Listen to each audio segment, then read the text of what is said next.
সকলোকে মোৰ ইউটিউব চেনেলৰ অন্য এটা ভিডিঅ'লৈ স্বাগতম জনাইছোঁ। আপোনালোকে যদি মোৰ ইউটিউব চেনেলটো এতিয়ালৈ ছাবস্ক্ৰাইব কৰা তেন্তে ছাবস্ক্ৰাইব কৰিব। আজি মই ঔটেঙাৰ লগত মাছৰ জোল বনাম, সেইকাৰণে ঔটেঙা লৈ আহিছোঁ, কুমলীয়া ঔটেঙা। ব'লকচোন যাওঁ, এতিয়া আমি বনাওঁগৈ। প্ৰথমতে মই ঔটেঙাটো কাটি মেলি ল'লোঁ আৰু কাটি মেলি ভালদৰে ধুই ল'লোঁ। কুমলীয়া ঔটেঙা যিহেতু, সেইকাৰণে এইটো বেলেগকৈ আকৌ প্ৰেছাৰত সিজাব নালাগে, একেলগে বনালেই হৈ যাব। সকলোৱে ঔটেঙাৰ লগত মাছৰ তৰকাৰী বনায় আৰু সকলোৱে বনোৱা পদ্ধতিটোও বেলেগ বেলেগ। ভাবিলোঁ মইনো আজি কেনেদৰে বনাওঁ আপোনালোককো দেখাওঁ।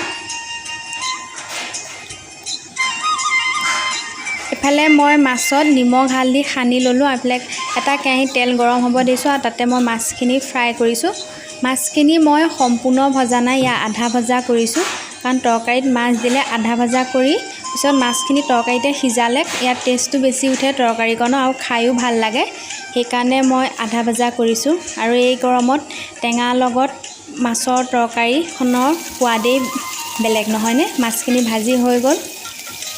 একেটা কেৰাহীতে মই ইয়াত পাঁচফোৰণ দিছোঁ, যিহেতু টেঙা সেইকাৰণে মই ইয়াত পিঁয়াজ ব্যৱহাৰ নকৰোঁ, পাঁচফোৰণ দিলোঁ। তাৰপিছত মই হালধি দিলোঁ অকণমান, হালধি দি মই ইয়াৰ মগু দালি তিয়াই থৈছিলোঁ, মগু দালি দিছোঁ। আপোনালোকে আলু দিব পাৰে, আমি আলু ব্যৱহাৰ কৰা নাই।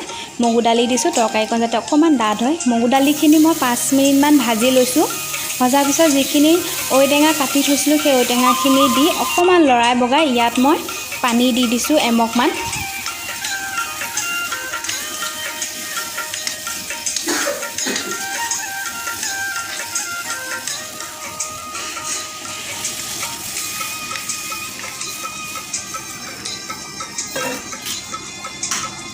পানীখিনি দিয়াৰ পিছত মই ইয়াৰ জোখ অনুসৰি নিমখ দিছোঁ আৰু মই অকণমান আদা নহৰু থেতেলিয়াই থৈছোঁ। এই আদা নহৰুকণো দি শেষত মাছকেইটা দি পেলাই মই ঢাকোন মাৰি থৈছোঁ 10-15 মিনিটৰ কাৰণে।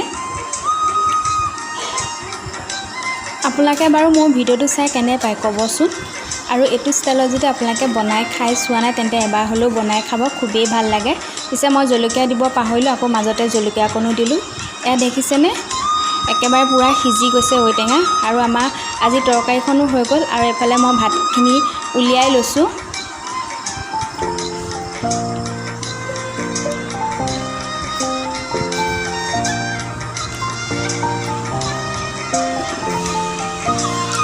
প্ৰথমতে মই খৰিচা আচাৰ দিলোঁ আৰু মাছেৰ লগত পিঁয়াজ ভাজিছিলোঁ, মাছৰ আৰু পিঁয়াজৰ ভাজি দিলোঁ আৰু লগতে ভাত আৰু এয়া আজি টেঙা জোল।